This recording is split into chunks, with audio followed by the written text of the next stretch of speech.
Chhatrapati Shivaji Maharaj, doctor Baba Saheb Ambedkar, Mahatma Jyotiba Phule, इन सबको पुष्पांजलि अर्पण करने का अनुरोध मैं प्रधानमंत्री जी को करती हूँ। पंडित दीनदयाल उपाध्याय, डॉक्टर श्यामा प्रसाद मुखर्जी, भगवान बिरसा मुंडा, हिंदू हृदय सम्राट बाला साहेब ठाकरे, आज जिनका जन्मदिन है वो क्रांतिवीर राघोजी भांगरे, इन सबको अभिवादन करने का मैं प्रधानमंत्री जी को अनुरोध करती हूँ। सियावर रामचंद्र की, सियावर रामचंद्र की, पवन सुत हनुमान की, पवन सुत हनुमान की। नासिक महानगर के भाजपा अध्यक्ष प्रशांत जी जाधव, नासिक ग्रामीण के अध्यक्ष सुनील जी बच्चा और शंकर जी वाघ, आपको निवेदन है कि आप माननीय प्रधानमंत्री जी का स्वागत तथा सत्कार करें। समृद्ध सांस्कृतिक धरोहर का प्रतीक शॉल एवं प्रभु श्री रामचंद्र के चरणों से पावन इस धरती में हम सब के आराध्य श्री राम जी का गमछा प्रधानमंत्री जी को प्रदान किया गया है तथा ज्येष्ठ नेता विजय जी साने, लक्ष्मणराव साव जी और बाला साहेब सानप जी, हमारा नासिक जिला कृषि प्रधान है। हमारे किसानों का प्रतीक ऋषभ यान तथा बुलेट कार्ड बैलगाड़ी माननीय पंतप्रधान जी को प्रदान करें।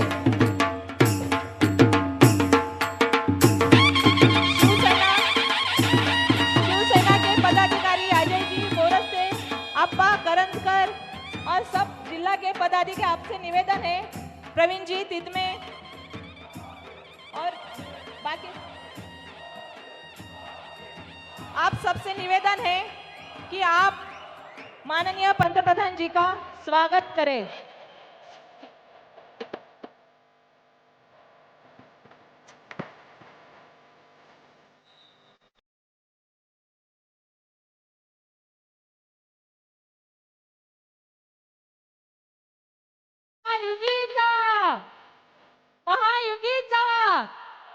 महायुगीचा कार्यकर्ता वेळ व समोर आलेले आव्हान यांचा मेळ घालून उत्तम नियोजन करणारे कुशल संघटक, ऊर्जावान नेतृत्व, आमचे मार्गदर्शक महाराष्ट्र प्रदेशाध्यक्ष माननीय चंद्रशेखर बावनकुळे साहेब यांना विनंती करते की आपण सभेला संबोधन करावे।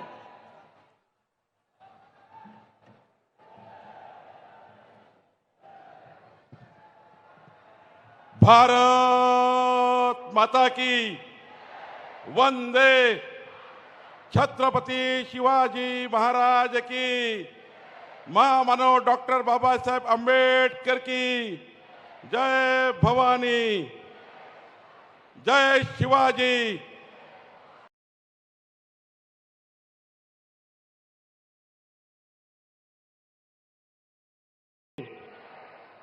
जय शिवाजी, जय श्री राम, हर हर।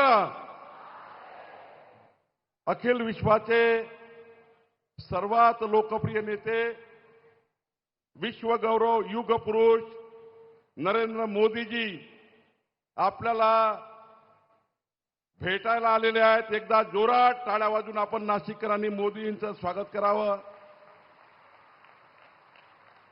मंत्र नगरी ती यंत्र नगरी असा प्रवास असलेली ही नाशिक नगरी, या नाशिक नगरीमध्ये आज आपल्या या सभेच्या माध्यमातून मोदीजी आपल्या सरकारने कांदा उत्पादक शेतकऱ्याकरता जे निर्णय घेतले आणि आज कांद्याला चांगले भाव आहे म्हणून आमचे शेतकरी या ठिकाणी भेटायला आले आहेत। एकदा मोदीजींचा आपण त्या ठिकाणी टाळ्या वाजवून स्वागत करूया। बंधू भगिनींनो, या ठिकाणी आमच्या 25 लक्ष लखपती दीदींना मोदीजींच्या सरकारने लखपती दीदी करण्याचा जो निर्णय घेतला, महाराष्ट्रात 25 लक्ष लखपती दीदी होतात आहे। यावर्षी लखपती दीदीचा जो विक्रम महाराष्ट्रात होणार आहे. आमच्या लखपती दिदी आल्या आहेत आणि आमचे या ठिकाणी सुशिक्षित उद्यमशील युवक आले आहेत. मी सर्वांतर्फे मोदीजींचा आभार मानतो. खऱ्या अर्थाने या ठिकाणी संत साहित्याची परंपराचा सन्मान मोदीजींनी केला. मराठी भाषा बोलणाऱ्याच्या आपल्या सर्वांचा सन्मान मोदीजींनी केला. संत ज्ञानेश्वर, संत तुकाराम, संताजी महाराजचा सन्मान माननीय मोदीजींनी केला. आणि छत्रपती शिवाजी महाराज, शाहू महाराज आणि डॉक्टर बाबासाहेब आंबेडकरांची आपली मातृभाषा मराठीचा सन्मान माननीय मोदीजींनी केला. आणि म्हणून मोदीजींचा महाराष्ट्राच्या वतीने एकदा जोरात टाळ्या वाजवून आपण स्वागत करूया. बंधू भगिनींनो, खऱ्या अर्थाने मी जास्त वेळ घेणार नाही, पण माननीय प्रधानमंत्री मोदीजींनी मागच्या 10 वर्षात महाराष्ट्राला देशातलं सर्वात उत्कृष्ट राज्य म्हणून पुढे नेण्याचा प्रयत्न केला. देशातलं सर्वोत्तम राज्य महाराष्ट्र करण्याकरता मोदीजींनी या महाराष्ट्राला भरभरून मदत केली. आज या महाराष्ट्रामध्ये या ठिकाणी प्रधानमंत्री आवास योजनेमध्ये 23 लाख लोकांना घरं दिलेत. 1,46 लाख लोकांना जलजीवन मिशनचे नळ कनेक्शन मिळाले. 3,26,00,000 लोकांना आयुष्यमान भारतची योजना मिळाली, आरोग्याची योजना मिळाली. प्रधानमंत्री किसान योजनेचे 1,71,00,000 लोकांना या ठिकाणी योजना मिळाली. 1,71,00,000 लोकांना किसान सन्मान योजनेचा लाभ मोदींनी दिला. जीवन ज्योती विमा योजनेच्या माध्यमातून 1,34,00,000 लोकांना महाराष्ट्राच्या या ठिकाणी लाभार्थ्यांना फायदा झाला. किसान क्रेडिट कार्डचा विचार केला. 87 लाख लोकांना किसान क्रेडिट कार्ड मिळालं. अटल पेन्शन योजना मोदीजींनी सुरू केली. 45 लाख लोकांना अटल पेन्शन योजनेचा लाभ झाला. स्वनिधी योजना मोदीजींनी सुरू केली. 10,47,000 लोकांना स्वनिधी योजनेचा लाभ मिळाला. प्रधानमंत्री कुसुम योजनेचा लाभ 5.5 लोकांनी घेतला, 5.5 लाख लोकांनी घेतला. आणि प्रधानमंत्री शेती विमा योजना 1,71,00,000 लोकांना मिळाली. मोदीजी स्वच्छ भारत मिशनच्या माध्यमातून मोदीजींनी 77 लाख लोकांना त्या ठिकाणी स्वच्छतागृह देण्याचा प्रयत्न झाला. बंधू भगिनींनो, 6,84,00,000 लोक मोदीजींनी दिलेलं फ्री अन्न आज भेटत आहे. या महाराष्ट्रामध्ये मोदीजींनी 6 कोटी लोकांना 6,84,00,000 लोकांना फ्री अन्न देण्याची योजना केली. आणि मला अभिमान आहे, या ठिकाणी काँग्रेसच्या काळामध्ये मागच्या 10 वर्षात फक्त 1 लाख कोटी मिळाले. मी सर्वांना टाळ्या वाजवून अभिनंदन मोदीचं केलं पाहिजे. महाराष्ट्राला 10 लाख कोटी रुपये, महाराष्ट्राला 10 लाख कोटी रुपये या महाराष्ट्राला देण्याचं काम मोदीजींनी केलं. आज मला अभिनंदन करायचं आहे. मोदीजींच्या आशीर्वादाने, मोदीजींच्या प्रेरणेने महाराष्ट्रामध्ये लखपती दीदी लेक लाडली, मुख्यमंत्री माझी लेक लाडली योजना सुरू झाली. आणि 2,34,00,000 आमच्या बहिणींना 2,100 रुपये महिना, 25,000 रुपये वर्षांचे आता आपलं सरकार आणि मोदीजींच्या आशीर्वादाने मिळणार आहे.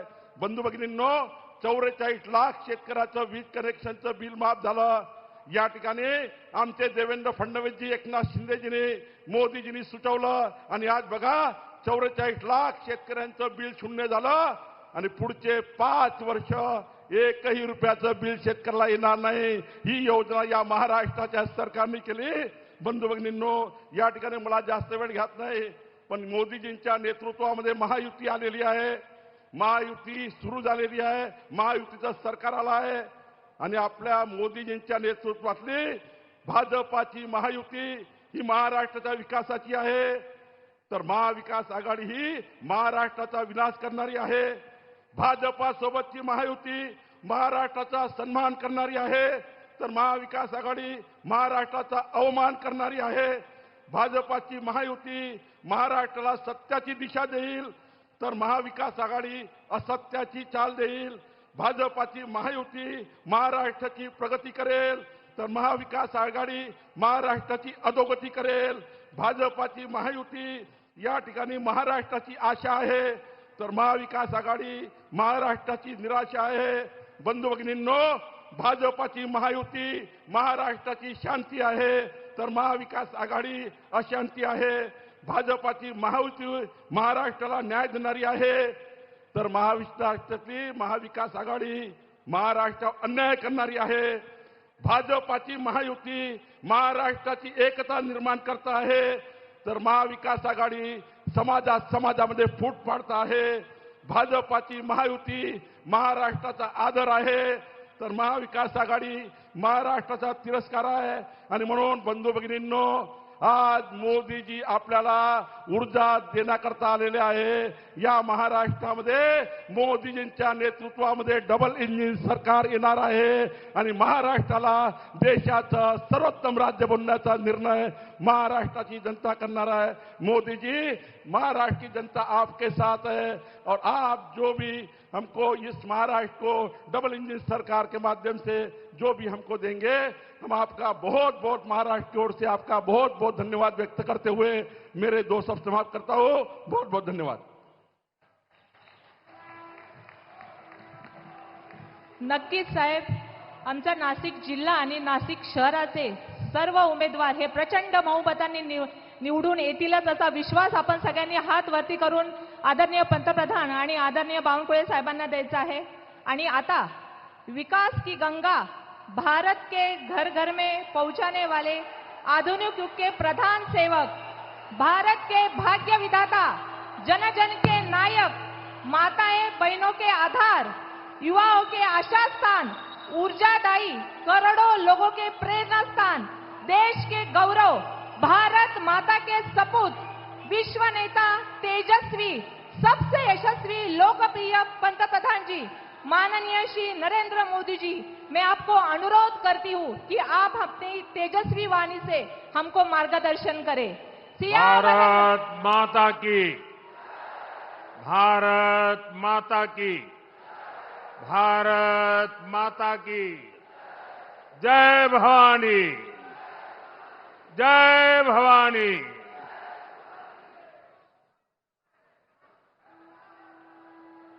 प्रभू श्री रामच्या पदस्पर्शाने पवित्र नाशिक नगरीला माझा नमस्कार. मैं भगवान त्र्यंबकेश्वर और माता रेणुका को श्रद्धापूर्वक नमन करता हूं. आज महाराष्ट्र विधानसभा चुनाव प्रचार के पहले दिन मुझे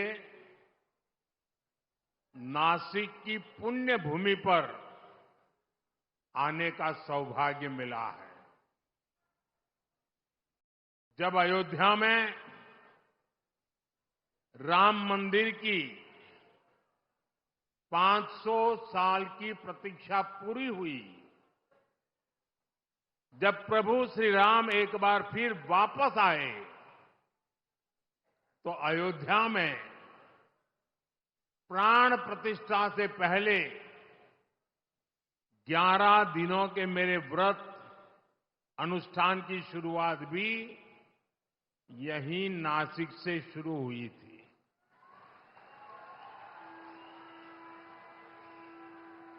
मुझे कालाराम मंदिर में सफाई और सेवा का अवसर भी मिला था.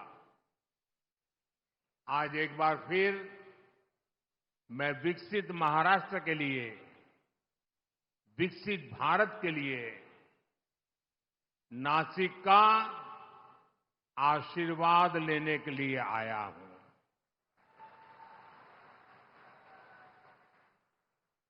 मैं देख रहा हूं नासिक में जनता जनार्दन का एक विशाल जनसमूह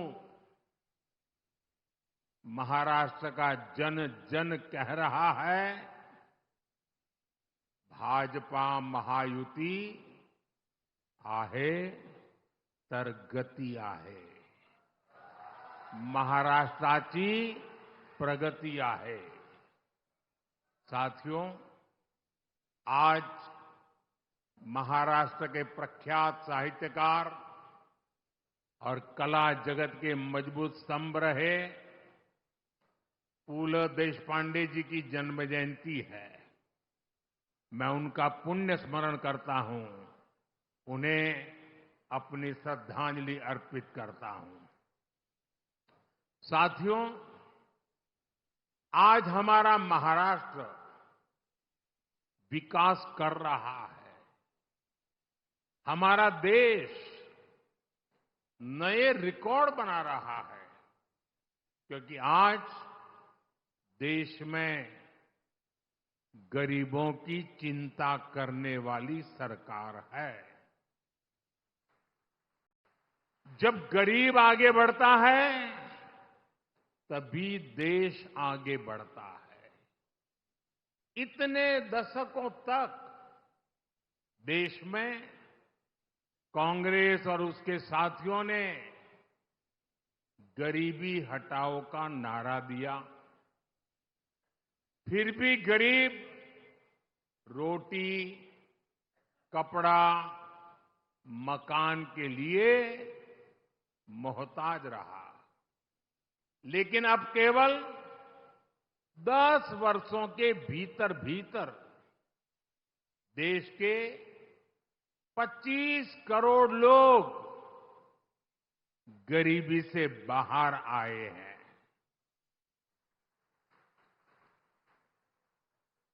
ये कैसे हुआ? ये इसलिए हुआ क्योंकि मोदी की नीयत सही है। मोदी गरीब का सेवक बनकर काम करता है, आपका सेवक बनकर काम करता है। ये इसलिए हुआ क्योंकि गरीब के खिलाफ ये लड़ाई केवल मोदी ने नहीं, देश के गरीब ने भी लड़ी, आप सबने लड़ी। आज महाराष्ट्र में 50 लाख से ज्यादा महिलाओं को उज्ज्वला योजना के तहत मुफ्त गैस कनेक्शन दिए गए हैं। जल जीवन मिशन के तहत राज्य के 1.25 करोड़ से ज्यादा घरों में नल से जल ये सुविधा मिलने लगी है। आज महाराष्ट्र के लगभग 7 करोड़ जरूरतमंदों को हर महीने मुफ्त राशन मिल रहा है। राज्य के 26 लाख से ज्यादा गरीबों को पीएम आवास योजना का लाभ मिला है, उन्हें पक्के मकान दिए गए हैं। गरीबों के लिए ऐसे काम लगातार होते रहें, इसके लिए महाराष्ट्र में महायुति सरकार फिर से बननी जरूरी है। साथियों, डबल इंजन सरकार में विकास की गति डबल होती है, साथ ही योजनाओं का लाभ भी डबल हो जाता है। महाराष्ट्र के किसान आज इसका अनुभव कर रहे हैं। यहां किसानों को एक और पीएम किसान सम्मान निधि का लाभ मिल रहा है, साथ ही नमो शेतकरी महासम्मान निधि ये भी मिल रही है। यानी सालाना 12,000 रुपये की आर्थिक मदद। और मैं मेरे किसान साथियों को बताना चाहता हूं, जब महाराष्ट्र में फिर हमारी सरकार बनेगी तो ये 12,000 रुपये की मदद बढ़कर 15,000 रुपये हो जाएगी। महाराष्ट्र के लाखों किसान परिवारों को इसका बहुत बड़ा लाभ होगा। साथियों, यहां सोयाबीन, कपास, धान, और दूध उत्पादकों को भी आर्थिक मदद दी गई है। पेट्रोल में इथेनॉल ब्लेंडिंग बढ़ने से गन्ना किसानों की आय में बढ़ोतरी हुई है। 10 वर्षों में करीब 80,000 करोड़ खरीदने रुपए में विदेश चला जाता था, इथेनॉल की वो खरीद पैसा में किसानों अब को मेरे मिले। देश के किसानों को देश मिल का रहा जो रुपया उनके पास जा रहा पेट्रोल है। खरीदने में विदेश चला जाता साथियों, था, मैं यहाँ के पैसा प्याज किसानों की अब भावनाएं मेरे भी देश समझता के हूं। किसानों को मिल इसलिए रहा है। उनके प्याज पास जा के रहा है। निर्यात में साथियों, सहूलियत के लिए मैं यहाँ के प्याज नीतियों किसानों में की बदलाव भावनाएं भी किया गया समझता है। हूं। इसलिए साथियों, प्याज भारत के की निर्यात प्रगति के में लिए सहूलियत के महाराष्ट्र लिए का नीतियों में तेजी बदलाव से किया आगे गया है। बढ़ना बहुत जरूरी साथियों, है।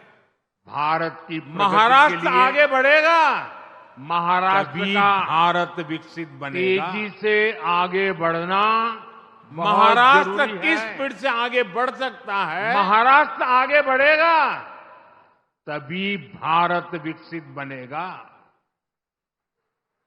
महाराष्ट्र किस स्पीड से आगे बढ़ सकता है, पिछले 2.5 वर्ष में महायुति सरकार ने दिखाया है। आज देश में आधुनिक इंफ्रास्ट्रक्चर के प्रोजेक्ट्स में महाराष्ट्र बहुत आगे है। यहां हाईवेज और एक्सप्रेस वे बन रहे हैं। आधुनिक टेक्नोलॉजी से जुड़े क्षेत्रों में महाराष्ट्र में निवेश हो रहा है। लेकिन आप मुझे बताइए, अगर कोई सरकार ये काम रोक दे तो क्या महाराष्ट्र आगे बढ़ पाएगा? हाथ तो हिला रहे हो, मुंह से भी तो बोलो। क्या महाराष्ट्र आगे बढ़ पाएगा? महाराष्ट्र के युवाओं को क्या रोजगार के अवसर मिल पाएंगे? अगर ये काम रुके तो महाराष्ट्र काफी पीछे छूट जाएगा। कांग्रेस और उसके साथी यही चाहते हैं, उनका यही एजेंडा है। महाराष्ट्र में कोई भी बड़ा काम होता है, ये लोग उसका विरोध करने के लिए मैदान में आ जाते हैं। इन्होंने अटल सेतु का विरोध किया, इन्होंने वाटवन पोर्ट पर भी रोक लगाने की कोशिश की, इन्होंने मेट्रो परियोजनाओं को लटकाया। अघाड़ी वालों ने समृद्धि महामार्ग का काम ठप करने का प्रयास किया। पिछले 5 वर्षों में शुरुआती 2.5 साल महाअघाड़ी के महाभ्रष्टाचार और लटकाने अटकाने भटनाके के भेंट चढ़ गए हैं। इसलिए महाराष्ट्र के विकास की खातिर आपको अघाड़ी वालों को घुसने ही नहीं देना है, उनको सरकार से दूर रखना है। साथियों, महायुति सरकार के विकास के एजेंडे में नासिक का भी उतना ही महत्व मिल रहा है। आज आधुनिक इंफ्रास्ट्रक्चर नासिक की तस्वीर को बदल रहा है। आज यहां जो हाईवे बन रहे हैं, ट्रांसपोर्ट के साधन तैयार हो रहे हैं, उनका बहुत बड़ा फायदा 2026 के कुंभ में भी मिलने वाला है। नासिक का आईटी पार्क बड़ी संख्या में युवाओं के लिए रोजगार के अवसर तैयार करेगा। साथियों, आज हमारा नासिक डिफेंस सेक्टर में भारत की आत्मनिर्भरता का बहुत बड़ा केंद्र भी बन रहा है।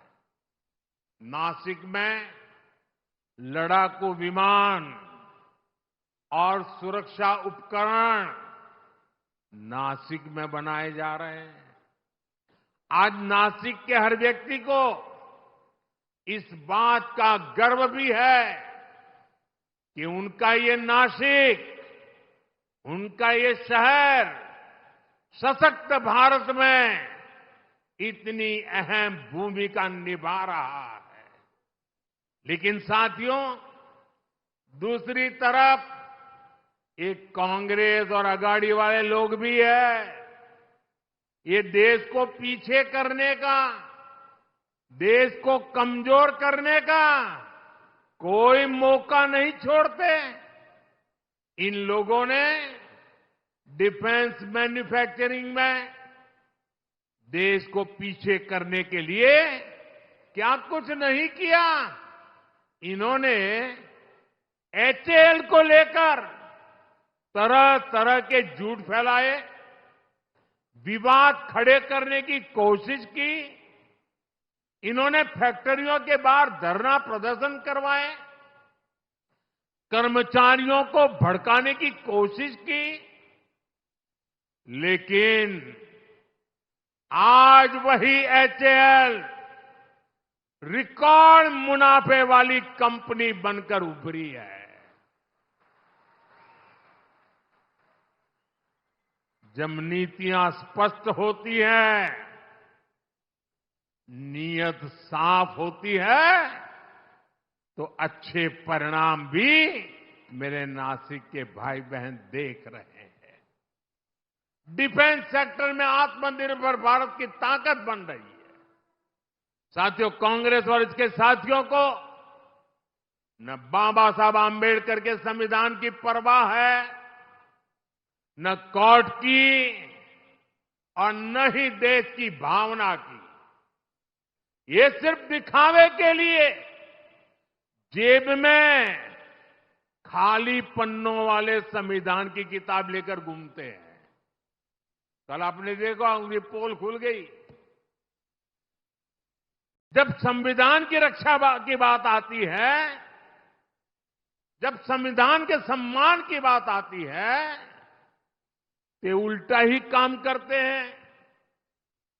ये कांग्रेस वाले ऐसे हैं, 75 साल तक जम्मू कश्मीर में बाबा साहब आंबेडकर के संविधान को लागू नहीं होने दिया। 75 साल तक देश में एक संविधान नहीं था। जम्मू कश्मीर का संविधान अलग था, वो बाबा साहब आंबेडकर वाला नहीं था। और ये पाप कांग्रेस का था। कांग्रेस ने आर्टिकल 370 की ऐसी दीवार बना दी थी कि बाबा साहब आंबेडकर का संविधान वहां घुस ही नहीं सकता था। भाजपा एनडीए ने आर्टिकल 370 को हटाया और एक देश, एक संविधान लागू किया। और मेरी बाबा साहब आंबेडकर को सबसे बड़ी श्रद्धांजलि है।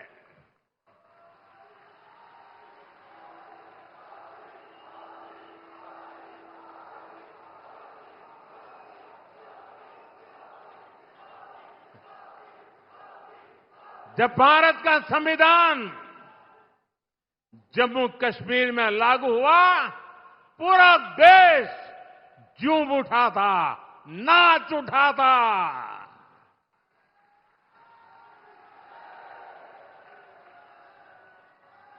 मैं जरा मेरे नासिक के लोगों को पूछना चाहता हूं, नासिक के लोग बताइए, क्या आर्टिकल 370 हटने से आपको खुशी हुई कि नहीं हुई? जरा जोर से बताइए, खुशी हुई कि नहीं हुई? ये कांग्रेस वालों के कान फट जाए ऐसे बोलिए, खुशी हुई कि नहीं हुई? आपको खुशी हुई, लेकिन कांग्रेस और उसके साथियों के पेट में चूहे दौड़ने लग गए। उनको दर्द हो गया। आपने टीवी पे देखा होगा, 2-3 दिन पहले जम्मू कश्मीर की विधानसभा में कांग्रेस और इसके साथियों ने 370 फिर से लागू करने के लिए हंगामा किया।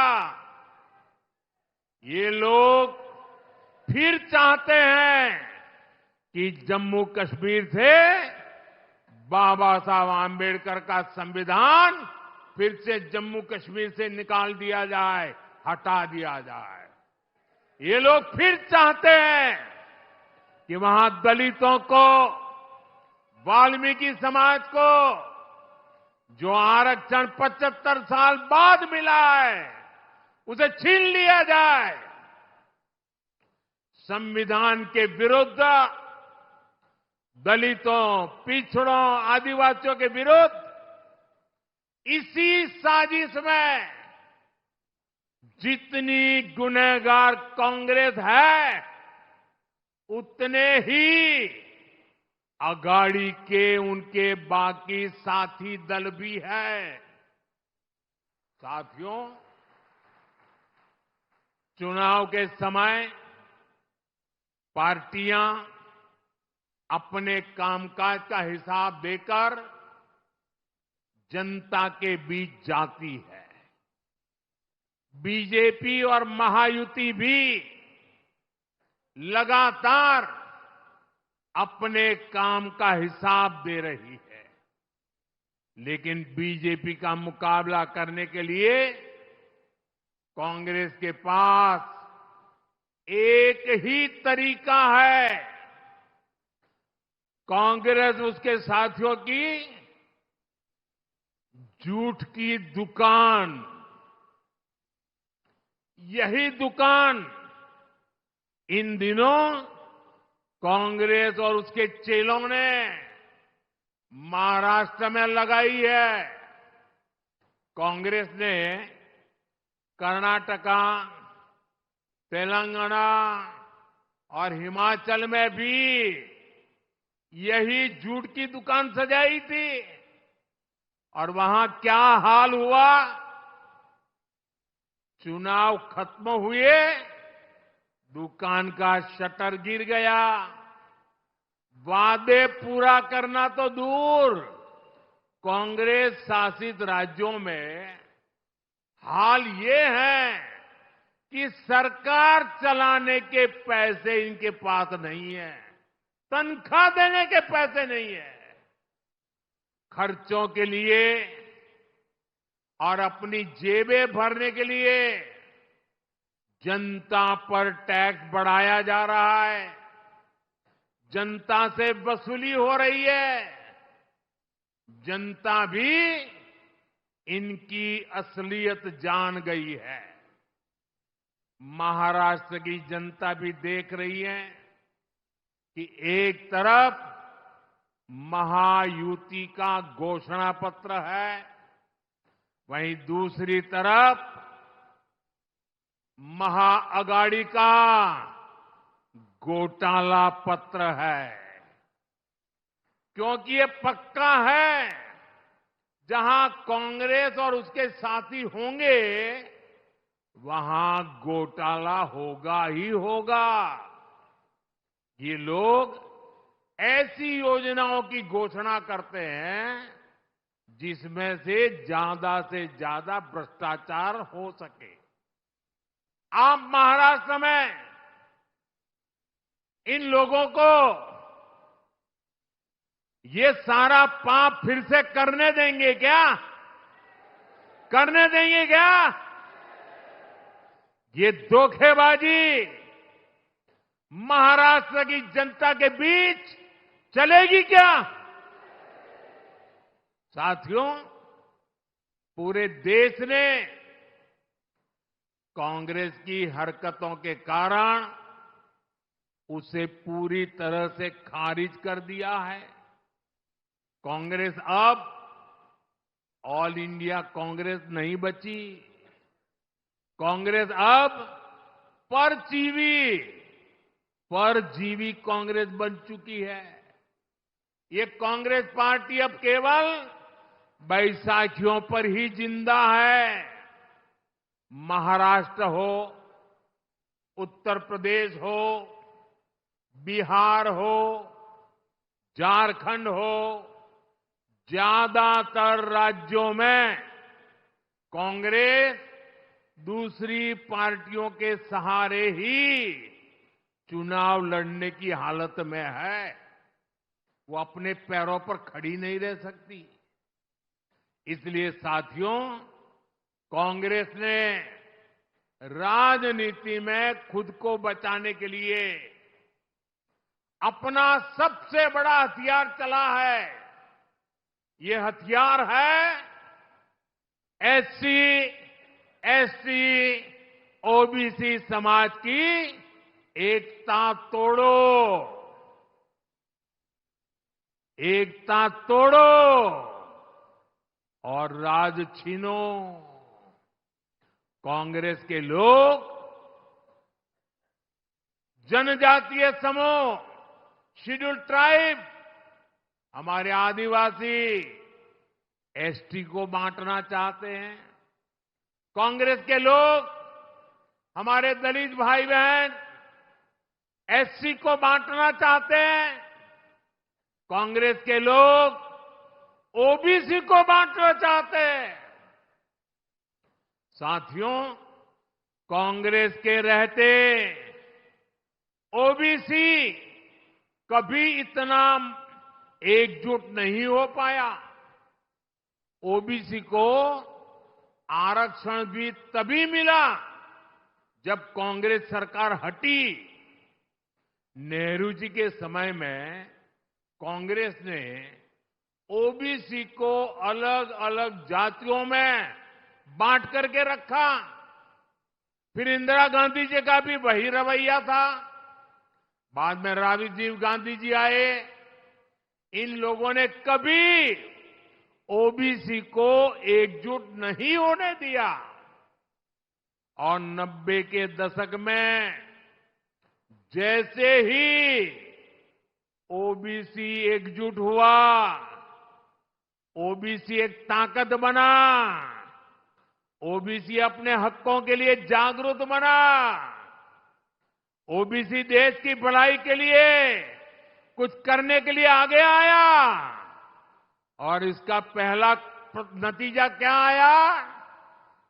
जैसे ओबीसी ताकतवर बना भारत में, उसके बाद कांग्रेस की पूर्ण बहुमत वाली सरकार बनना बंद हो गया। उनका शटर गिर गया। और इसलिए कांग्रेस को ऐसा गुस्सा है कि ये ओबीसी ओबीसी ओबीसी आया कि हमारी दुकान बंद होती गई। और इसलिए कांग्रेस चाहती है कि ओबीसी समाज को कमजोर कर दो भाई, उनकी एकजुटता को समाप्त कर दो। कांग्रेस का स्पष्ट मत है कि ओबीसी कमजोर होगा तभी कांग्रेस के लिए सत्ता का रास्ता खुलेगा। इसलिए कांग्रेस ओबीसी को बांटकर उनमें दरारें पैदा करना चाहती है। यहां नासिक और इस क्षेत्र में कितनी ही ओबीसी जातियां हैं, कुणबी, माली, वाणी, गुजर, कुंभार, नावी, सुतार, सोनार, देवड़ीगा, धांगर, धनगिरी, गंवाड़ी, शेटवाल, माली, मालिस, नामदेव, आहिर, तंबोली, धावड़, जाटगर, धाकड़ बैरागी, सैगर, कितने सारे। कांग्रेस इन सारी जातियों को आपस में लड़ाना चाहती है। कांग्रेस चाहती है कुणबी ये जाति माली से लड़े, वाणी जाति गुजर से लड़े, कुंभार साथी नावी से लड़े। कांग्रेस चाहती है कि सुतार सोनार से भिड़ जाए। कांग्रेस ओबीसी के तौर पर आपको एकजुट नहीं होना देना चाहती। इसलिए वो चाहती है देवड़ीगा डांगर से लड़े, धनगरी गवांडी से टकराए, नामदेव आहिर से उलझे। कांग्रेस का इरादा है तंबोली दावड़ से झगड़ा करे, जाटगर सैगर से लड़ाई करे। आपकी एकजुटता को तबाह करने के लिए कांग्रेस मैदान में उतरी है। आपकी एकता से, आपकी मजबूती से कांग्रेस को सबसे ज्यादा तकलीफ है। इसलिए वो चाहती है कि ओबीसी अपनी एकजुटता खो दें और कांग्रेस के लिए सत्ता का रास्ता खुल जाए। मैं आपसे पूछता हूं, जब ओबीसी अलग अलग जातियों में बटेंगे तो कमजोर होंगे कि नहीं होंगे? जरा पूरी ताकत से बताइए, कमजोर होंगे कि नहीं होंगे? आपकी ताकत घटेगी कि नहीं घटेगी? और इसलिए आपको याद रखना है, मेरा तो एक ही मंत्र है, हम एक है तो सेफ है, हम एक है तो सेफ है। सच्चाई यही है कि कांग्रेस ओबीसी से नफरत करती है। आज ओबीसी समाज का एक व्यक्ति लगातार 140 करोड़ देशवासियों के आशीर्वाद लेकर तीसरी बार देश का प्रधानमंत्री बना है।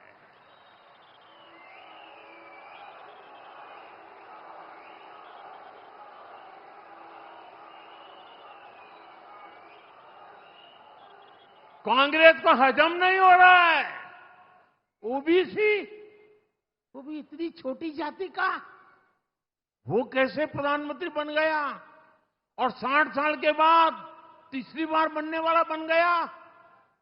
उनको नींद नहीं आ रही है और इसलिए गुस्सा ओबीसी समाज पे निकाल रहे हैं।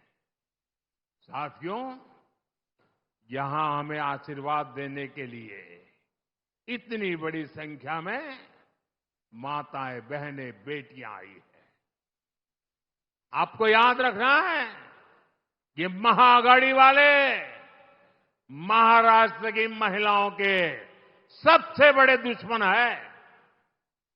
आप जानते हैं, आज पूरे देश में महाराष्ट्र की एक योजना की बहुत चर्चा हो रही है। हर एक की जुबान पे वो चर्चा है, माझी लाड़की बहन योजना, माझी लाड़की बहन योजना।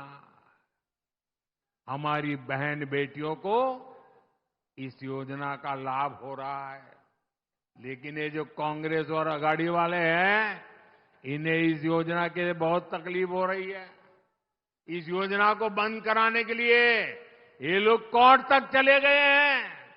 भाई और बहनों, बीजेपी और महायुति महिलाओं के सम्मान और प्रगति के लिए समर्पित है। केंद्र सरकार की नीतियों से आज महिलाएं सशक्त और समर्थन बन रही है। हम 3 करोड़ बहनों को लखपति दीदी बना रहे हैं। महिलाएं आज ड्रोन दीदी बन रही है, देश की प्रगति में सक्रिय भूमिका निभा रही है। आज हम गरीबों को प्रधानमंत्री आवास दे रहे हैं, तो वो भी घर की महिलाओं के नाम पर दिए जा रहे हैं। अभी केंद्र में नई सरकार बनने के 100 दिन के भीतर ही हमने 3 करोड़ नए घरों को भी मंजूरी दी है। अच्छा, मेरा एक काम करोगे भाई? जरा हाथ ऊपर करके बताइए, मेरा एक काम करोगे? पक्का करोगे? देखिए, आज चुनाव में आप लोग घर घर जाने वाले हो, हर गांव जाएंगे, मोहल्ले में जाएंगे, लोगों से मिलेंगे। अगर आपको कहीं पर भी कोई परिवार कच्चे घर में रह रहा है, कोई परिवार झोपड़पट्टी में रह रहा है, तो उसको जाके कहना कि मोदी जी ने मुझे भेजा है, अब तेरा घर पक्का बन के रहेगा। ये कहेंगे और उसका नाम पता लिख करके मुझे भेज देना। देखिए, आप ही मेरे लिए मोदी है। आप जाकर के वादा कर देना, मैंने ठान के रखा है, मैं गरीब के पक्के घर बनाऊंगा। हमने महिलाओं को विधानसभा और लोकसभा पहुंचाने के लिए नारी वंदन अधिनियम भी पास कराया है। यानी जिन बहन बेटियों को कांग्रेस ने इतने दशकों तक शौचालय और सुरक्षा तक से वंचित रखा, अब वही विकसित भारत का चेहरा बनेगी। साथियों, ये चुनाव एक और महाराष्ट्र के भविष्य का चुनाव है, साथ ही ये महाराष्ट्र के सम्मान का और स्वाभिमान का चुनाव भी है। एक और बीजेपी और महायुति है, जिसके लिए मराठी संस्कृति और इतिहास ये हमारी आस्था के केंद्र है। हमारी केंद्र सरकार ने मराठी भाषा को अभिजात भाषा का दर्जा दिया है। हमने मराठी को वो पहचान दी, ये महान भाषा जिसकी पहले से हकदार है। हमने छत्रपति शिवाजी महाराज के आदर्शों की बात की, उनके सम्मान को आगे बढ़ाया। बीजेपी गर्व से कहती है कि वीर सावरकर हमारे प्रेरणा स्रोत है। वीर सावरकर महाराष्ट्र और राष्ट्र के गौरव है। लेकिन दूसरी ओर कांग्रेस और उसके पीछे लगे महाआघाड़ी के लोग, आप इनकी सोच और मानसिकता देखिए। कांग्रेस ने कभी मराठी भाषा को अभिजात भाषा का दर्जा नहीं मिलने दिया। कांग्रेस के लोग घूम घूम कर वीर सावरकर को गाली देते हैं, कांग्रेस के नेता गाली देते हैं। महाराष्ट्र की धरती पर आकर के वीर सावरकर का अपमान करते हैं।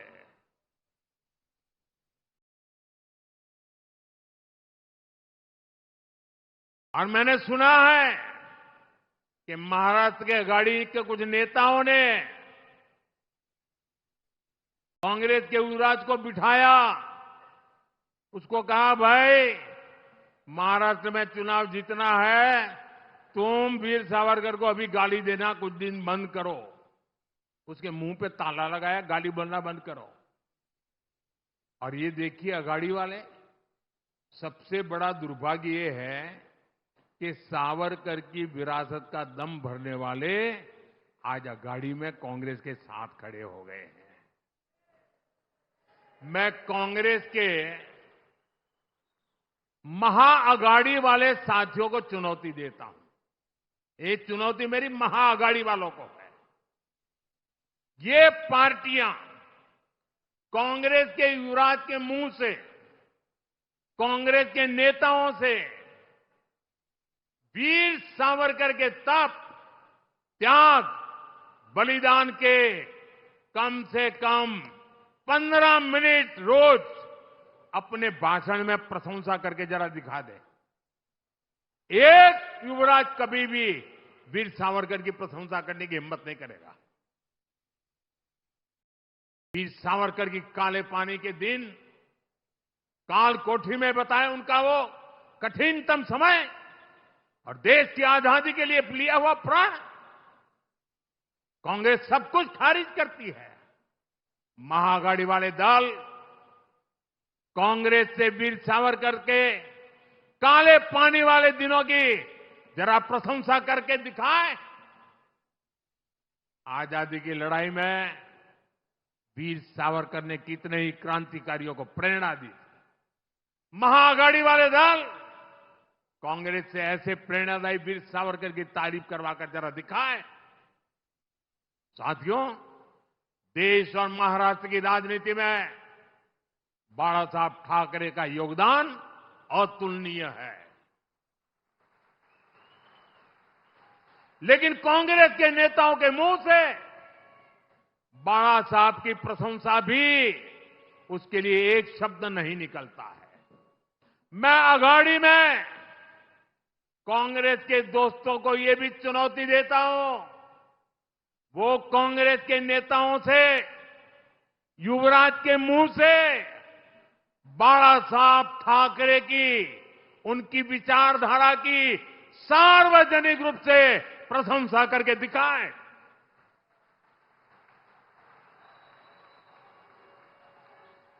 आज 8 नवंबर है।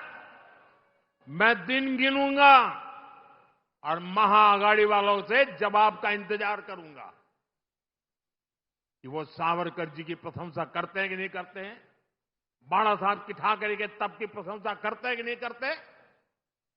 महाराष्ट्र भी देखेगा और हम गिनेंगे, आप भी गिनना। साथियों, इस चुनाव में आपको बीजेपी और महायुति के उम्मीदवारों को विजयी बनाना है। मैं आपसे आशीर्वाद मांगने के लिए आया।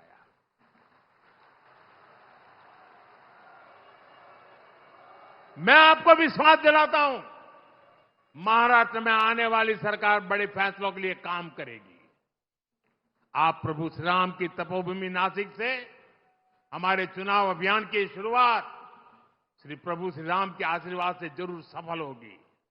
हम सब मिलकर विकसित महाराष्ट्र का सपना पूरा करेंगे। आप आए, इसके लिए मैं एक बार फिर आप सभी का आभार प्रकट करता हूं। जो चुनाव लड़ रहे हैं, सभी उम्मीदवारों से मेरा आग्रह है कि आगे आ जाए। जो इस असेंबली का चुनाव लड़ रहे हैं, जरा साथी आगे आ जाए। जो चुनाव लड़ रहे हैं, आठवले जी, आपको तो मेरे साथ रहना है, वहां यहां वापस नहीं आना है। हाँ। अध्यक्ष जी, आप भी तो चुनाव लड़ रहे हो। हाँ। भाजन, रामदास आ जाइए।